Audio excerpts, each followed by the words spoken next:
بسم اللہ الرحمن الرحیم۔ امام غزالی رحمۃ اللہ علیہ اپنے وقت کے حالات لکھتے ہیں،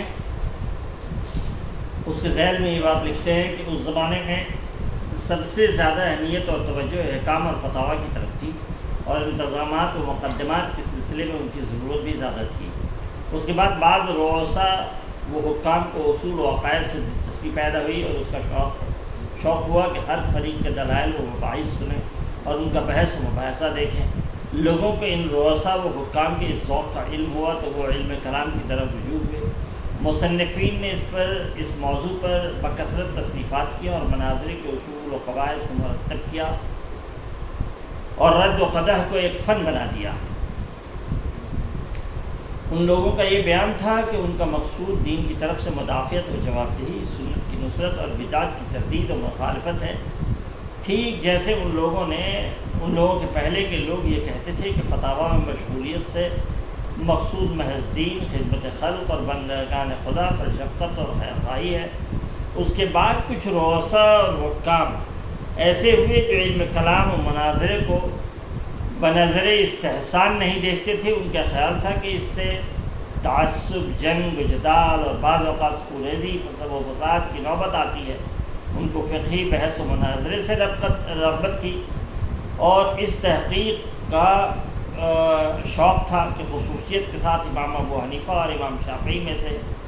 کس کا مذہب زیادہ صحیح ہے۔ لوگوں نے یہ دیکھ کر کلام و عقائد کو بالائے طاق رکھ دیا اور اخلاقی مسائل بالخصوص امام ابو حنیفہ اور امام شافعی کے اختلافات کو موضوع سخن بنا لیا، اور امام مالک، امام سفیان ثوری اور امام احمد بخاری کے مذاہب اور اختلافات کو نظر انداز کر دیا، اس لیے کہ ان کے اختلافات سے حکام کو دلچسپی نہیں تھی۔ ان کا کہنا تھا کہ ان کا مقصد یہ ہے کہ شریعت کی باریکیوں کو ظاہر کریں، مذاہب کے وجوہ و اسباب کو بیان کریں اور فتاویٰ کے اصول کو مرتب و مدون کریں۔ انہوں نے اس میں کثرت سے تصنیفات کیں اور استنباط کیے اور مجادلہ یعنی جنگ و جدل اور تصنیف کے فن کو ترقی دی، اور یہ مشغلہ ابھی تک جاری ہے،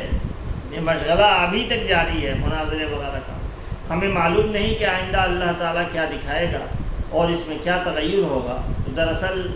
اختلافی مسائل اور مناظرے سے علماء کی دلچسپی اور ان کے انہماک کا سبب یہ ہے جو ہم نے بیان کیا۔ اگر اہل دنیا اور ارباب اقتدار کو امام ابو حنیفہ اور امام شافعی کے علاوہ کسی اور امام یا اختلافی مسائل و مناظرے کے علاوہ کسی اور علم سے دلچسپی ہو جائے تو علماء بھی اسی کی طرف جھک پڑے اور اس کی وجہ سے یہی بیان کریں گے کہ ان کا مقصد علم دین اور قربت خداوندی کے سوا کچھ نہیں ہے۔ اس کے بعد امام غزالی رحمۃ اللہ علیہ نے تفصیل کے ساتھ مناظرہ اور بحث و مجادلہ کے اخلاقی و روحانی نقصانات و مفاسد اور اس کے شرور و آفات بیان کیے۔ وہ عرصے تک اس میدان کے شہسوار رہ چکے تھے، اس لیے اس سلسلے میں ان کا بیان چشمدید شہادت کی حیثیت رکھتا تھا اور مشاہدات و ذاتی تجربات پر مبنی۔ اس سلسلے میں ایک بڑا مغالطہ الفاظ کا تھا۔ امام غزالی رحمۃ اللہ علیہ کے زمانے کے علوم مروجہ اور ان کی بگڑی ہوئی شکلوں کے لیے جو الفاظ عنوان کا کام دیتے تھے وہ قدیم الفاظ تھے جو قرآن و حدیث، صحابہ کے کلام و علماء سلف کی سیرتوں میں بکثرت آتے ہیں۔ مثلا اختلافی مسائل، فقہ کی نادر الوقوع جزیات اور باریکیوں کے لیے بے تکلف فقہ کا لفظ استعمال ہوتا تھا۔ ہر طرح کے علمی اشغال و شرعی و غیر شرعی علم کے لیے مطلق علم کا لفظ بولا جاتا تھا۔ علم کلام اور اس کے فلسفیانہ مباحث کو توحید کے نام سے موسوم کیا جاتا تھا۔ بے سر و پا روایات و سطحیات اور عبارات آرائی و رنگین بیانی کو تذکیر کے لفظ سے یاد کیا جاتا تھا۔ ہر طرح کے نامانوس مضامین اور پیچیدہ عبارتوں کو حکمت کا خطاب دیا جاتا تھا، اور پھر ان سب خود ساختہ اعمال و اشغال پر وہ سب فضائل چسپاں کیے جاتے تھے جو قرآن و حدیث میں ان علوم کی حقیقتوں کے بارے میں وارد ہوئے ہیں۔ مثلا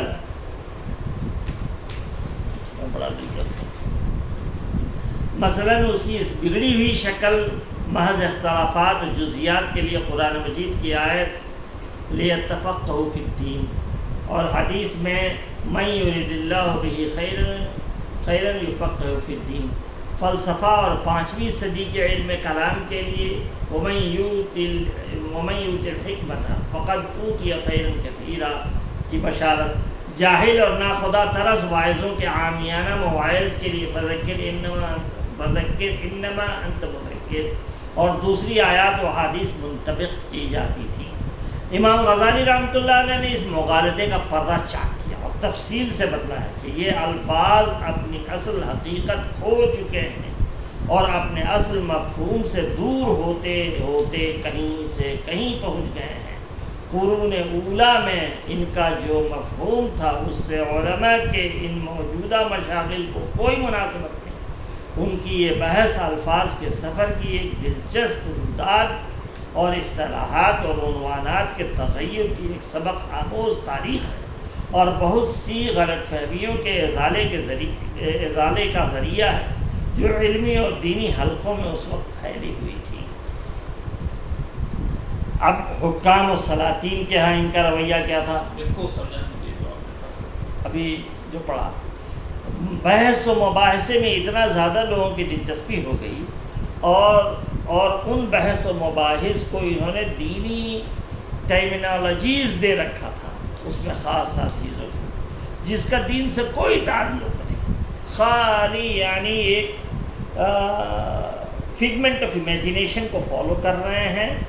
اور اپنی دلچسپی کے مضمون کو لے کے کر رہے ہیں بحث، اور اس کو نام دینی دے رکھا ہے۔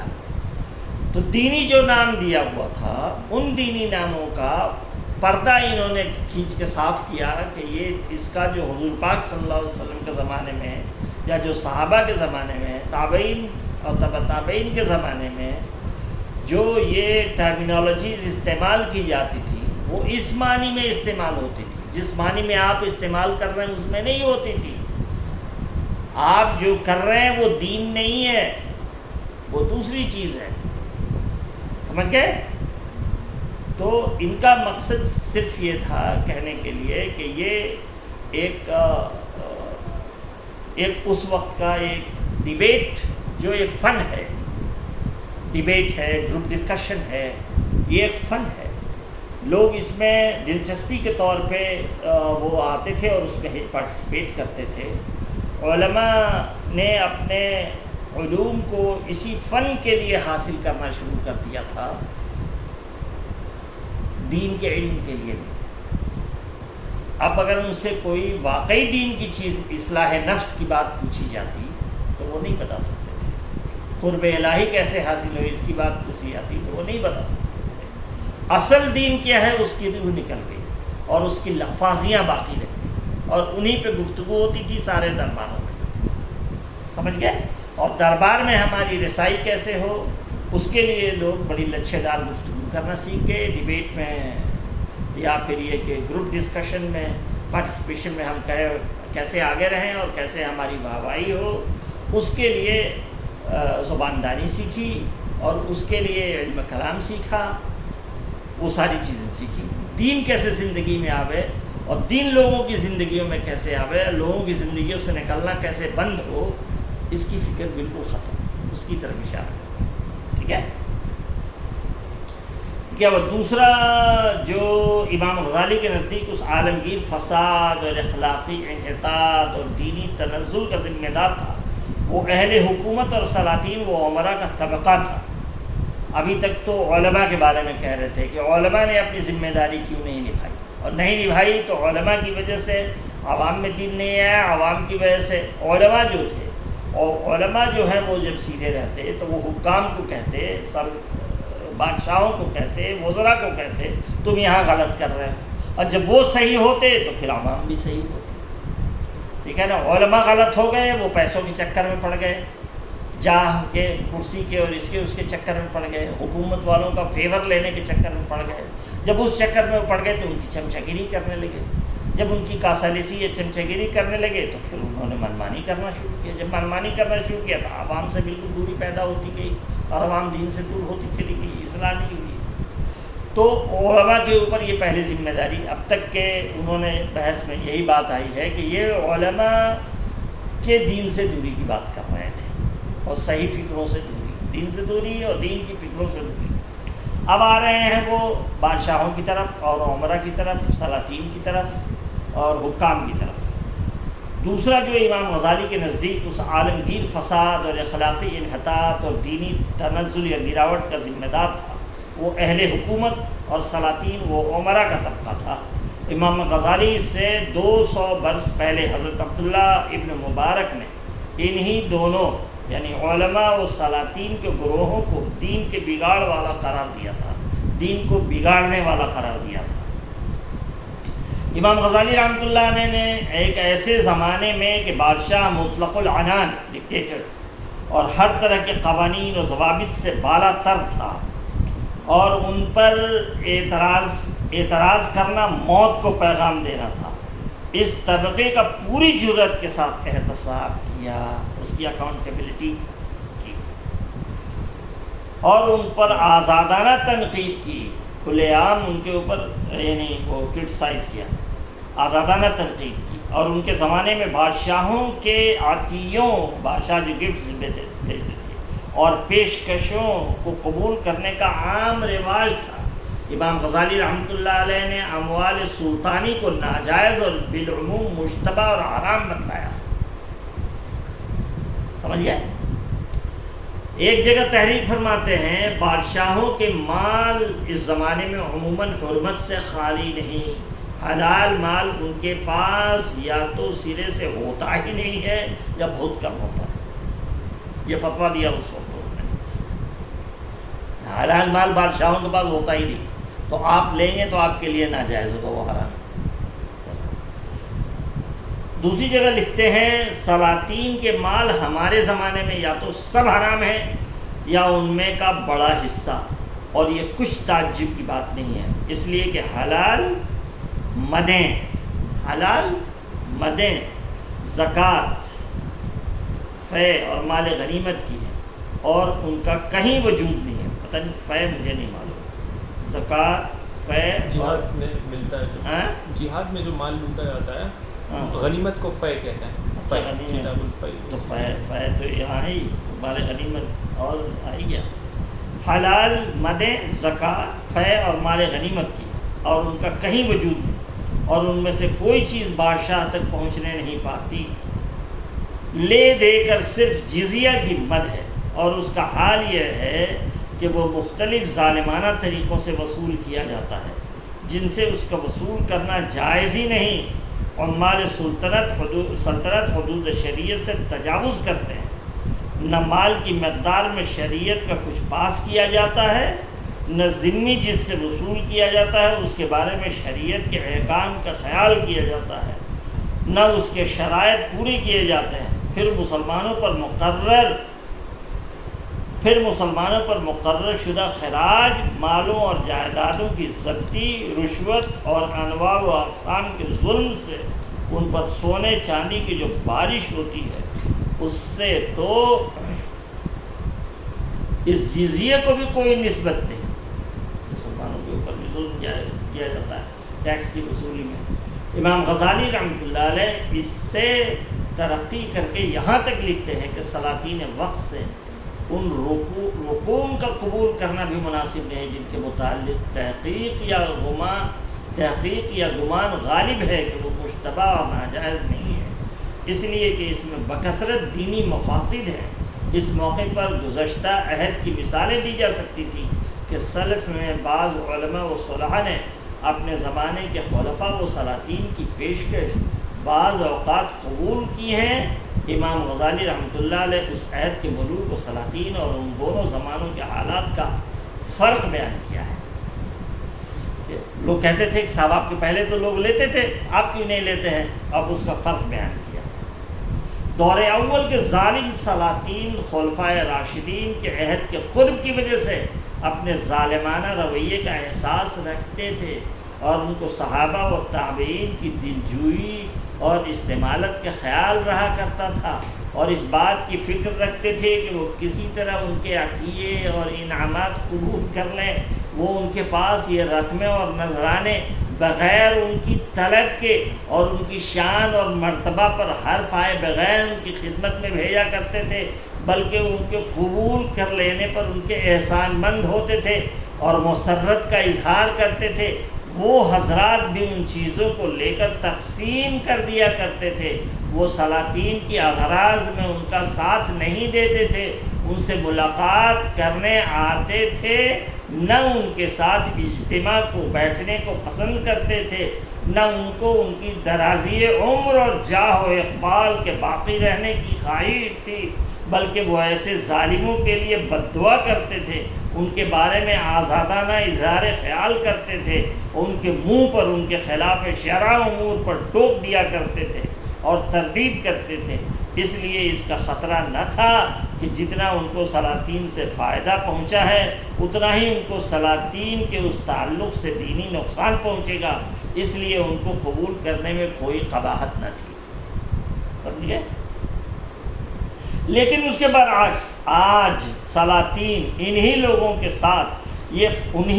ساتھ یہ فیاضی کرتے ہیں جن کے متعلق ان کو یہ امید ہوتی ہے کہ وہ ان سے کام لے سکیں گے، ان سے ان کو سہارا حاصل ہوگا اور وہ ان سے اپنی اغراض پوری کر سکیں گے۔ اس سے ان کے درباروں اور مجلسوں کی رونق بڑھے گی اور وہ ہمیشہ دعا گوئی اور ثناخوانی یعنی تعریف، حاضر و غائب ان کی تعریف و توصیف ہوگی، ان کی تعریف و توصیف میں لگے رہیں گے۔ اس سلسلے میں پہلا درجہ سوال کی ذلت کا ہے، دوسرا خدمت کے لیے آمد و رفت کا، تیسرا تعریف و دعا گوئی کا، چوتھا یہ کہ ضرورت کے وقت ان کے اغراض میں ان کی مدد کی جائے، پانچواں حاضر باشی اور دربارداری، جلوس کی شرکت، چھٹا اظہار محبت، دوستی اور حریفوں کے مقابلے میں ان کی امداد و نصرت، ساتواں ان کے ظلم اور ان کے عیوب اور بدعمالیوں کی پردہ پوشی۔ اگر کوئی شخص ان میں سے کسی درجے کے لیے تیار نہیں ہے تو خواہ وہ امام شافعی کا مرتبے کا ہو، یہ سلاطین ایک پیسہ بھی ان پر خرچ کرنا گوارا نہیں کریں گے۔ اس لیے اس زمانے میں ان بادشاہوں سے ایسے مال کا قبول کرنا جائز نہیں جس کے متعلق یہ علم ہے کہ وہ حلال ہے، اس لیے کہ اس کے وہ نتائج ہوں گے جن کا اوپر ذکر ہو چکا ہے۔ اس مال کا تو ذکر ہے، اس مال کا تو ذکر جس کے متعلق معلوم ہے کہ حرام یا مشتبہ ہے۔ اب اگر کوئی شخص ان میں سلاطین کے اموال کو جرأت کے ساتھ قبول کرتا ہے اور صحابہ و تابعین کی مثال دیتا ہے تو وہ در حقیقت فرشتوں کو لوہاروں پر قیاس کرتا ہے، فرشتوں کو لوہاروں پر قیاس کرتا ہے، اس لیے کہ ان کے اموال کو قبول کرنے کے بعد ان سے ملنے جلنے اور اختلاط کی ضرورت پیش آئے گی، ان کا لحاظ کرنا پڑے گا، ان کے اہلکاروں اور مال کی خدمت کرنا پڑے گی اور ان سے دنیا اور ان کے سامنے ان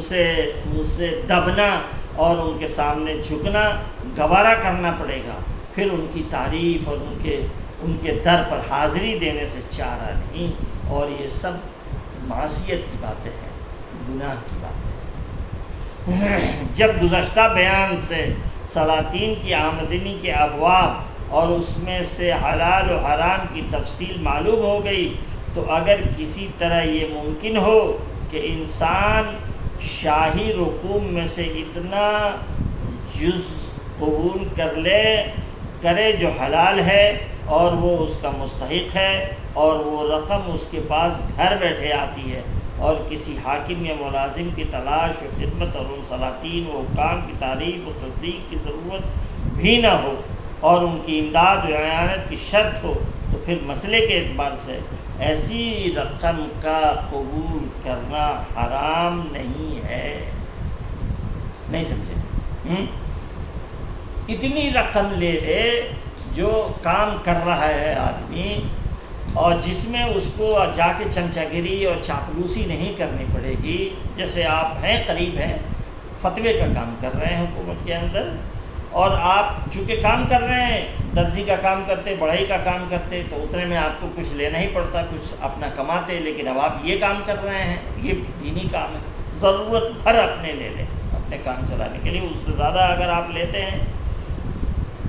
تو پھر آپ کے لیے جائز نہیں ہوگا۔ اگر آپ کو وہاں جانا نہیں پڑتا ہے، ان کے ساتھ بیٹھنا نہیں پڑتا ہے، ان کی تعریف نہیں کرنی پڑتی ہے، دعائیں ان کے لیے نہیں کرنی پڑتی، تو اس حساب سے یہ حلال ہے۔ نہیں پھر پڑھ دو تو ایسی حرام نہیں ہے، لیکن دوسری خرابیوں اور بعد کے نتائج کے لحاظ سے وہ مکروہ ضرور ہے۔ ٹھیک ہے، ایک دوسری جگہ سلاطین سے کنارہ کشی اور اس کے افعال و مظالم سے نفرت کی تبلیغ کرتے ہیں۔ دوسری حالت یہ ہے کہ انسان ان سلاطین سے الگ تھلگ رہے کہ ان کا سامنا ہی نہ ہونے پائے، اور یہ واجب ہے اور اسی میں حفاظت ہے۔ انسان کو ان کے مظالم کی بنا پر ان سے بغض کا اعتقاد رکھنا چاہیے، وہ نہ ورنہ ان کی زندگی کا خواہش مند ہو، ان کی تعریف کرے، نہ ان کے حالات کی جستجو رکھے، نہ ان کے مقربین سے میل جول رکھے، یعنی ان سے الگ تھلگ رہے، یہاں تک کہ ان کے بارے میں لوگوں سے پوچھے بھی نہیں کہ وہ کیسے ہیں، اتنا الگ تھلگ رہے، ان کے جیسا بننے اور ان کی طرف لالچ اور خواہش مند کی نظر اٹھا کے دیکھنا وہ تو الگ سی چیز ہے، لیکن اتنا بھی نہیں کہ صاحب ان کے بارے میں لوگوں سے پوچھے۔ شخصی سلطنت اور جابر و مستبد بادشاہوں اور خود مختار وزراء و حکام کے اس دور میں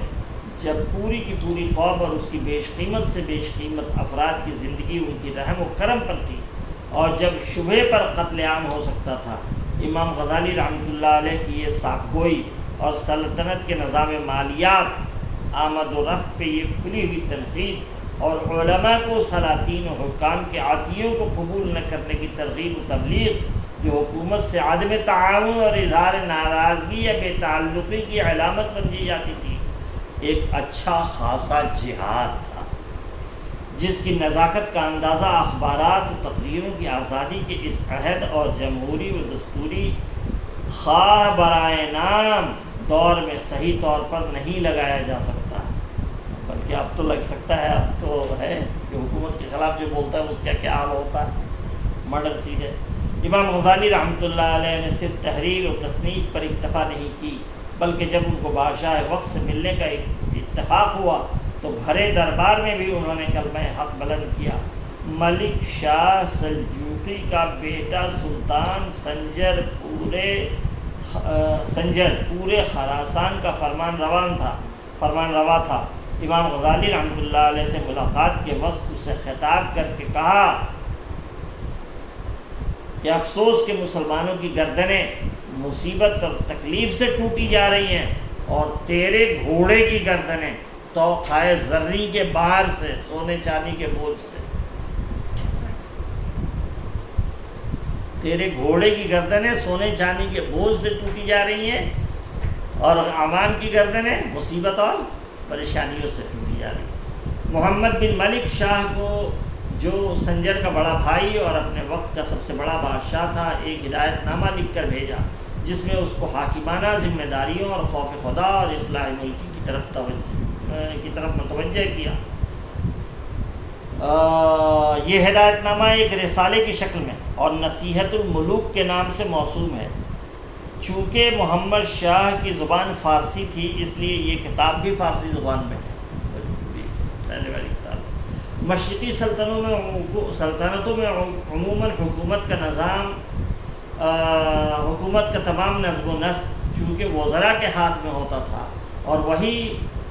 حکومت کے منتظم اور ذمہ دار ہوتے تھے، اس لیے انہی کی اصلاح و توجہ سے مملکت کی اصلاح ہو سکتی تھی۔ امام غزالی رحمۃ اللہ علیہ اس وقت سے اس حقیقت سے واقف تھے، اس لیے انہوں نے سلاطین سلجوقیہ سے زیادہ ان کے وزراء کی طرف توجہ کی، اور ان کو مفصل خطوط اور ہدایت نامے لکھے، اور بڑی جرأت اور صفائی کے ساتھ حکومت کی بدنظمیوں، حقوق کی پامالی، حکام کی مردم آزاری، اہل کاران دولت کی دولت ستانی اور ذمہ داروں کی غفلت کی طرف توجہ دلائی، اور خدا کا خوف دلا کر اور پچھلے وزراء اور صدور حکومت کا انجام یاد دلا کر اصلاح و تنظیم کی طرف متوجہ کیا، اور ان کے یہ خطوط شخصی جرأت، اظہار حق اور تاثیر و قوت انشاء و تحریر کا اعلیٰ نمونہ ہے،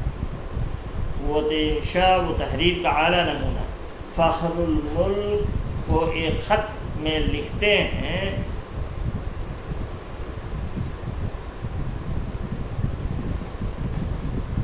فارسی،